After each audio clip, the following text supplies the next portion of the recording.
नमस्कार दोस्तों। दोस्तों, 5 जगहों में से 4 जगह पर तो सरकार बनाने में कोई दिक्कत नहीं है। जो चुनाव हुए हैं वहाँ पर आसाम, केरला, पुडुचेरी, वेस्ट बंगाल, वहाँ पर क्लियर कट मैंडेट मिला है कि कौन सरकार बनाएगा। लेकिन मामला फंस गया है तमिलनाडु के अंदर। अभी तक सबको ये लग रहा था कि जो एक्टर विजय हैं वो आसानी से सीएम बन जाएंगे, बस 10 सीट्स की कमी है। लेकिन पता चलता है कि एक्टर विजय जब गवर्नर से मिलने पहुंचे, बताया जा रहा है कि गवर्नर साहब ने ये कह दिया कि मुझे कॉन्फिडेंस नहीं है कि आपके पास नंबर्स हैं, क्योंकि यहाँ पर आपको 50% +1 ये नंबर चाहिए होता है असेंबली के अंदर, ताकि आप प्रूव कर सको कि आप सरकार चला सकते हो। तो इसको डिटेल से हम समझेंगे, क्योंकि यहाँ पर बहुत सारे ट्विस्ट आ रहे हैं। बताया जा रहा है कि एआईडीएमके उसमें कई ऐसे मेंबर्स हैं जो टीवी के साथ जाना चाहते हैं। यहाँ पर इनफैक्ट कांग्रेस को मतलब बैकस्टैबर का टैग दिया है डीएमके ने, क्योंकि बीएमके और कांग्रेस एक साथ मिलकर चुनाव लड़े थे और अब कांग्रेस यहाँ पर टीवी को सपोर्ट कर रही है। इसके अलावा एक और ट्विस्ट ये आ रहा है कि क्या डीएमके और एआईडीएमके एक साथ आ सकते हैं। वो सब कुछ मैं आपको डिटेल से बताऊंगा। चलिए आगे बढ़ते हैं। सबसे पहला क्वेश्चन ये है कि ये जो इलेक्शन है वो हिस्टोरिकली इतना इम्पॉर्टेंट क्यों हो जाता है। क्योंकि पिछले 60 वर्षों में तमिलनाडु की जो पॉलिटिक्स है वो द्रविडियन दो पॉली के हिसाब से चल रही थी। मतलब सिर्फ 2 मेन पार्टीज थी, डीएमके और एआईडीएमके। और 1967 के बाद आप देखोगे तो कभी एआईडीएमके पावर में रहती थी, फिर कभी यहाँ पर डीएमके पावर में रहती थी। लेकिन 2026 में कई इंपॉर्टेंट चेंजेस हुए। टीवी के जो कि एक्टर विजय की पार्टी है वो सिंगल लार्जेस्ट पार्टी उभर कर सामने आई। जैसा कि आप देख सकते हो यहाँ पर 234 ये जो नंबर है टोटल मेंबर्स का, इसमें अगर आपको मेजॉरिटी चाहिए तो 50% +1 होना चाहिए। इसका मतलब 234 का 50% हो जाता है 117 +1, मतलब 118 सीट्स आपको चाहिए। जो टीवी के हैं उनको मिला है 108, मतलब 10 सीट्स की यहाँ पर कमी है। फिर यहाँ पर होता क्या है कि जो डीएमके है उसको एक मेजर सेटबैक लगता है, यहाँ पर 49 सीट्स मिलती है। इसके अलावा यहाँ पर आप देखोगे जो एआईडीएमके है वो फर्दर वीक हो जाती है। पिछली बार जितना उनको सीट्स मिला था उतना भी नहीं मिल पाता है। इसके अलावा कांग्रेस जो है वो किंग मेकर का रोल प्ले करेगी, ऐसा बताया जा रहा है। फिर बीजेपी एज सच मतलब कोई बहुत इंपॉर्टेंट रोल प्ले नहीं कर पाएगी। ऐसा सच कोई खास सीट है नहीं बीजेपी के पास। लेकिन एनालिस्ट जो हैं वो इसको बता रहे हैं कि ये एमजी रामचंद्रन ने जो एआईडीएमके फॉर्म किया था 1972 में, उसके बाद से ये सबसे बड़ा डिसरप्शन है। इनफैक्ट ये भी बोला जा रहा है कि जो जयललिता का राइज हुआ था तमिलनाडु पॉलिटिक्स में, उससे भी बड़ा राइज एक्टर विजय का बताया जा रहा है। अच्छा, यहां पर एक्टर विजय सेंट्रल फिगर क्यों बन गए हैं? जैसा मैंने आपको बताया, सबसे ज्यादा नंबर्स उनके पास है। सबसे बड़ी सिंगल लार्जेस्ट जो पार्टी है वो उभर कर सामने आई, और यहां पर अलग अलग जो दल हैं छोटे छोटे, उनसे यहां पर मदद लेना चाह रही होगी ताकि जो 10 सीट्स की कमी है वो पूरी किया जा सके। अच्छा, यहां पर हुआ क्या, मैं आपको बताता हूं। रिजल्ट के बाद जो है एक्टर विजय गवर्नर से मिलने पहुंच गए, क्योंकि अल्टीमेटली गवर्नर जो है वो इन सारी चीज़ों को देखते हैं। उन्होंने फॉर्मल क्लेम किया कि वो सरकार बनाना चाहते हैं। उन्होंने आर्ग्यूमेंट दिया कि जो टीवी के है उनकी जो पार्टी है वो सबसे बड़ी पार्टी सामने निकल कर आई है चुनाव के बाद, और इसीलिए उन्होंने कहा कि मेरा हक बनता है कि मैं यहाँ पर सरकार बनाऊं, कांग्रेस और बाकी दलों के साथ मिलकर। लेकिन हुआ क्या, जो खबरें आई हैं, देखो ये ऑफिशियल नहीं, लेकिन हाँ रिपोर्ट्स आई हैं कि गवर्नर ने इमीडिएटली उसको अप्रूव नहीं किया है। जो एक्टर विजय का क्लेम था सरकार बनाने का, उसको अभी के लिए अप्रूव नहीं किया गया। इंस्टेड जो गवर्नर है उन्होंने ये बोला है कि आप हमें लेटर ऑफ सपोर्ट लाइए, मतलब आपके पास 108 सीट तो है, प्लस 10 मेंबर्स आपको और कौन सपोर्ट कर रहा है उसके लेटर हमें चाहिए, तभी यहां पर चीजें हो पाएंगी। अब इसमें से आप मान लो कांग्रेस हो गई 5, तो यहीं से आ गए। क्या बाकी के भी नंबर्स टीवी के लेकर गई थी कि नहीं गई थी? ये बड़ा सवाल उठता है, क्योंकि जब तक 1018 नंबर नहीं होगा तब तक गवर्नर के लिए मुश्किल हो जाएगा कि आखिरकार वो किसको सरकार बनाने दे। और इसीलिए यहाँ पर जो स्वेरिंग इन सेरेमनी है, पहले बोला जा रहा था कि आज हो सकता है, कल हो सकता है, लेकिन वो अभी के लिए नहीं होने जा रहा। आप देख सकते हो ये पिक्चर, जो एक्टर विजय है वो यहाँ पर गवर्नर से मुलाकात कर रहे हैं। अच्छा, गवर्नर ने प्रूफ के लिए क्यों मांगा, इसके पीछे का कारण समझिए। हमारा जो आर्टिकल 164 है संविधान का, उसमें लिखा हुआ है चीफ मिनिस्टर गवर्नर अपॉइंट कर दे। लेकिन कॉन्स्टिट्यूशन में यह नहीं लिखा हुआ है कि हंग असेंबली जो होगा, जो इस समय तमिलनाडु में हुआ है, उसके लिए क्या है कि कन्वेंशंस चलता आ रहा है। जैसे सुप्रीम कोर्ट का कुछ जजमेंट हो गया, सरकारिया कमीशन की रिकमेंडेशन आई थी, पूंजी कमीशन की रिकमेंडेशन आई थी, उसके आधार पर चीजें चलती है। अब हंग असेंबली के केस में ये 3-4 पॉसिबिलिटीज होती है। सबसे पहले ये देखा जाता है कि क्या प्री पोल अलायंस यहां पर हुआ है कि नहीं, क्या उसको मेजॉरिटी मिली है कि नहीं। जैसे मान लीजिए, आपको याद होगा 2019 में जो बीजेपी है वो उसको तो पूर्ण बहुमत मिल गई थी ना। 2014 का चुनाव हो, 2019 का चुनाव हो, उसमें बीजेपी को 272 से ज्यादा नंबर्स मिल गए थे। तो भले ही उनके साथी दल उनके साथ हो ना हो, फर्क ही नहीं पड़ता बीजेपी को, क्योंकि उन्होंने 50% से ज्यादा सीट ले लिया था। लेकिन 2024 का जो लोकसभा चुनाव था, आपको याद होगा, इसमें हुआ क्या कि बीजेपी 240 सीट पर रुक गई। मतलब एक सिंगल पार्टी को 50% से ज्यादा यहां पर सीट्स नहीं मिली। लेकिन क्योंकि बीजेपी का अलायंस था, एनडीए का अलायंस था पहले से, चुनाव के पहले, और यह भी बहुत मायने रखता है, चुनाव के पहले वाला जो अलायंस है ना, वो ज्यादा स्ट्रांग माना जाता है रादर देन चुनाव के बाद जो अलायंस बनते हैं। क्योंकि चुनाव के बाद जब आप कर रहे हो, वो तो कंपल्शन हो गया।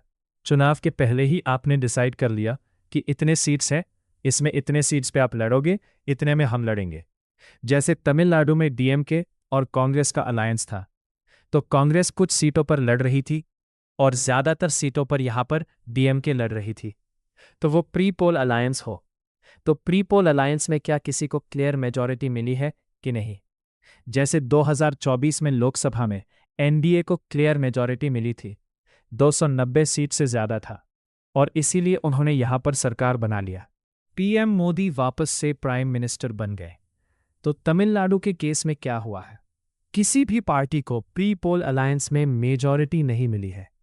तो यहां पर अब दूसरा आता है single largest party with support. Single largest party मतलब टीवी है तो सही, लेकिन क्या उनके पास 10 और मेंबर्स के सपोर्ट है कि नहीं। अगर 10 मेंबर्स के सपोर्ट होंगे तो अगेन उन्हें सरकार बनाने से कोई नहीं रोक सकता।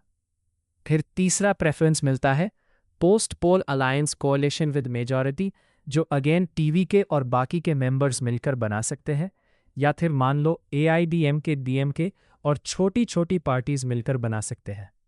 कुछ भी हो सकता है। और चौथा प्रेफरेंस होता है, फाइनली लास्ट जो बचता है आपका ऑप्शन, वो है आपका minority government with outside support. जैसे मान लो टीवी जो है वो यहां पर सरकार बना लेगी, लेकिन पीछे से कांग्रेस और बाकी की जो पार्टीज हैं वो सपोर्ट करेंगे, मतलब वो सरकार में नहीं रहेंगे, लेकिन यहां पर एक प्रकार से सरकार चले, क्योंकि इलेक्शन हुआ है, वापस से इलेक्शन कराना मुश्किल होगा। तो इस तरह से कई बार ऐसा होता है कि माइनॉरिटी गवर्नमेंट चलती है कि बाहर से सपोर्ट किया जाता है।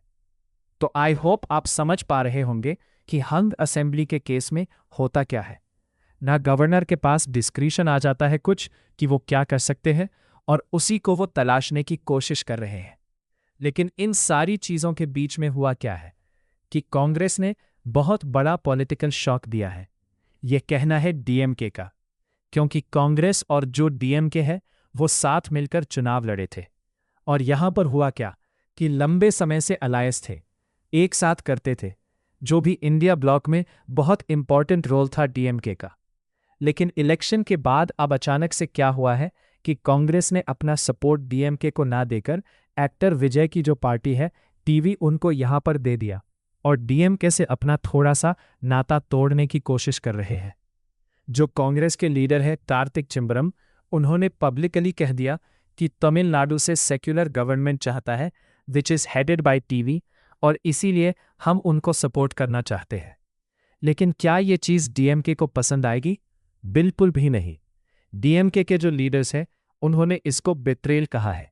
इनफैक्ट यहाँ पर उन्होंने कांग्रेस को बैकस्टैबर कहा है कि आप चुनाव लड़ते हो हमारे साथ और देखो इम्पॉर्टेंट क्यों हो जाता है।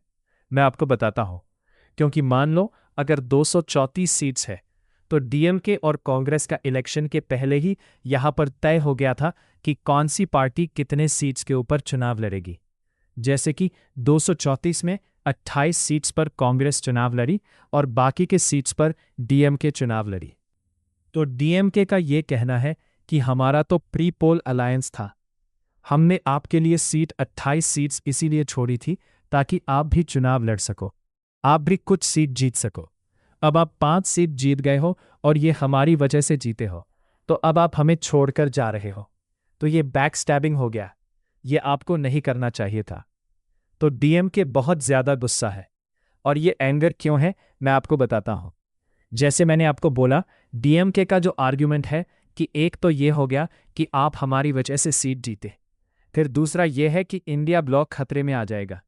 नेशनली अगर आप देखोगे तो डीएमके और कांग्रेस इंडिया ब्लॉक के इम्पॉर्टेंट पार्टनर्स है। तो कांग्रेस अगर डीएमके को छोड़ती है तो बाकी के जो रीजनल अलायंस है उनको भी ट्रस्ट इश्यूज होगा कांग्रेस से, कि कांग्रेस कभी भी उधर से उधर जा सकती है अपने फायदे के लिए। तो इसीलिए यहाँ पर ये चीज़ें कही जा रही है। इसके अलावा यहाँ पर एक रिप्लेसमेंट का भी डर है डीएमके को। डीएमके को डर ये है कि लॉन्ग टर्म में क्या टीवी जो है वही मेजर पार्टी बनेगी, वही हमेशा चुनाव जीतेगी? क्या डीएमके अब पीछे हट जाएगी, डीएमके अब चुनाव नहीं जीत पाएगी? तो इस तरह के डर की वजह से डीएमके का कहना है कि कांग्रेस गलत कर रही है। अच्छा, यहाँ पर एक और चीज़ बता दो, सिर्फ डीएमके की बात नहीं है, एआईएडीएमके ठीक है, उसके अंदर भी इंटरनल क्राइसिस चल रहा है। एआईडीएमके के कुछ लोग यहाँ पर, क्योंकि इनके द्वारा 39 सीट्स जीता गया है, तो इसमें से करीब 30 से ज़्यादा ऐसे लोग हैं जो कह रहे हैं कि हमें टीवीके को सपोर्ट कर देना चाहिए ताकि डीएमके को बाहर रखा जा सके। तो इसमें भी काफ़ी ज़्यादा इंटरनल क्राइसिस चली है, और इसीलिए आप देखोगे तो एआईडीएमके ने क्या किया है, अपने काफ़ी सारे एमएलए को पुडुचेरी के रिसॉर्ट में भेज दिया है। और भारत में तो बड़ा ही कॉमन है, आपने देखा होगा, मुंबई हो मतलब महाराष्ट्र हो, कहीं पर भी अक्सर ये देखने को मिलता है कि जब भी कोई चुनाव होता है उसमें कुछ प्रॉब्लम हुआ तुरंत अपने कर्नाटका में, तो आप सभी ने देखा किस तरह से यहाँ पर जो एमएलए है उनको रिसॉर्ट में भेजा जाता है, उनको बंद करके रखा जाता है ताकि वो किसी दूसरे पार्टी में ना जा सके। तो ये सब चीज़ें आपको अक्सर देखने को मिलती हैं। लेकिन यहाँ पर आप बात करें एआईडीएमके की, तो वो क्यों यहाँ पर डिवाइडेड है। एक ग्रुप ऑफ मेंबर्स से एआईडीएमके का कह रहा है कि विजय को सपोर्ट करना चाहिए ताकि डीएमके को बाहर रखा जाए, और यहाँ पर जो दूसरा ग्रुप है उनका कहना है कि नहीं, हमें अपनी जो आइडियोलॉजी है जो डीएआईडीएमके फॉलो करती है उसको कंटिन्यू रखना चाहिए। टीवी में still form government and emerge stronger, ये एक बड़ा डेंजर है जिसकी वजह से कुछ लोगों का कहना है कि हमें सपोर्ट नहीं करना चाहिए। तो ये चीज़ें देखने को मिलेंगी। लेकिन इन सारी चीज़ों के बीच में जो सबसे बड़ा ट्विस्ट सामने आया है, और इसके बारे में कल रात से ही चर्चा हो रही है, वो ये है कि डीएमके और एआईडीएमके क्या ये एक साथ आने वाले हैं। ये वैसा ही हो जाएगा जैसे नेशनल लेवल पर मान लीजिए पीएम मोदी और राहुल गांधी एक साथ मिलकर चुनाव सरकार बना ले, ये कुछ वैसी वाली बात हो जाएगी। अब मैं आपको बताता हूँ क्यों। क्योंकि तमिलनाडु के अंदर 1960 के बाद मैंने आपको बताया डीएमके कभी पावर में रहे, कभी एआईडीएमके रहे, मतलब 60 साल से ऐसा ही चलता रहा। 1972 में एमजी रामचंद्रन जो है वो डीएमके से ही अलग होकर यहाँ पर एआईडीएमके फॉर्म करते हैं, और यहाँ पर एक दूसरे के बड़े कॉम्पिटिटर्स हैं, आइडियोलॉजिकल एनिमीज़ हैं एक दूसरे के, और पूरा का पूरा जो तमिल आइडेंटिटी पॉलिटिक्स है उसमें आपको इनका बड़ा इंपॉर्टेंट रोल मिलेगा। मतलब पॉलिटिकल कॉन्फ्लिक्ट आप देख सकते हैं, personality clashes, Dravidian ideology, welfare politics, cinema influence, ये सारी चीज़ें आपको इसके अंदर देखने को मिलती हैं। अच्छा, डीएमके और एआईडीएमके क्यों इतना पैनिक कर रही है? क्यों ये दोनों एक साथ आने की कोशिश कर सकते हैं? ये भी एक बड़ा सवाल है। ये बड़ा डर मैं आपको बताता हूँ। डीएमके का डर क्या है कि ट्रेडिशनली वो urban voters, minority voters, youth, educated middle class, Dravidian ideological voters, उन सब का सपोर्ट मिलता रहा है। लेकिन टीवी ने अचानक से क्या किया है? जो फर्स्ट टाइम वोटर्स हैं, यंग वोटर्स हैं, उनको अपनी तरफ अट्रैक्ट कर लिया है। एंटी करप्शन के तौर पर अपने आप को प्रेजेंट किया है, फ्रेश ऑल्टरनेटिव की तरफ प्रेजेंट किया है। तो यहाँ पर जो डीएमके के लीडर्स हैं, और आप देखिए बहुत बड़े बड़े लीडर्स ने चुनाव हारे, मिनिस्टर्स ने चुनाव हारे। मिनिस्टर तो छोड़िए, खुद एम.के. स्टालिन जो चीफ मिनिस्टर है, वो भी अपनी सीट नहीं बचा सके। तो ये कहीं ना कहीं सिंबलाइज करता है कि कितना ज़्यादा एंटी इनकम्बेंसी था। वहीं दूसरी तरफ जो एआईडीएमके है, उनको भी काफ़ी ज़्यादा डर है कि उनके पार्टी में भी काफ़ी क्राइसिस हो रहा है। स्पेशली जयललिता जी के जाने के बाद प्रॉब्लम्स चल ही रही हैं। वो पावर में आ नहीं पा रही है, लीडरशिप कमज़ोर हो गया, इंटरनल फैक्शनलिज्म जो है वो लगातार इंक्रीज हो रहा है। टीवी जो है वो अब यहाँ पर इमोशनल स्पेस को ऑक्यूपाई कर रहा है। जैसे एमजीआर, एमजी रामचंद्रन हो गए, जलता हो गए। तो उन सबके जाने के बाद अब यहाँ पर टीवी के, क्योंकि तमिलनाडु के अंदर अक्सर ये देखने को मिला है कि अगर आप फिल्म एक्टर वगैरह हो, पॉपुलर हो, तो आप पॉलिटिक्स में आप आ पाते हैं। ठीक है, मैं ये नहीं कह रहा हूँ बड़ा आसान है, चीज़ें आसान नहीं है। बहुत लोगों ने कोशिश की। कमल हसन आपको याद होगा कितना कोशिश की है, बहुत ज़्यादा पॉपुलर है, लेकिन फिर भी वो नहीं जीत पाई चीज़ें।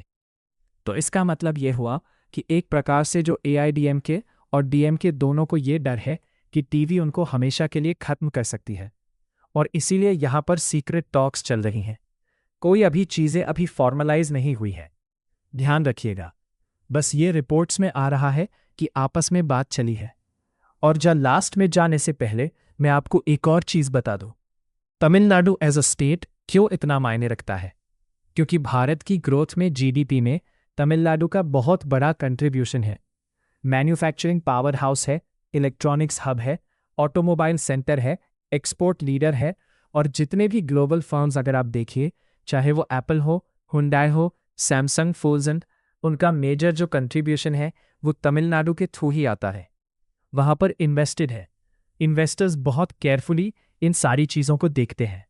तो कंसर्न यही है कि पॉलिटिकल इंस्टेबिलिटी ना हो, चीज़ें स्मूथ तरीके से चले, क्योंकि अगर ये प्रॉब्लम्स होंगी तो यहाँ पर जो एज ऑफ इकोनॉमी को जो फ़ायदा मिलता था उसको नुकसान हो सकता है।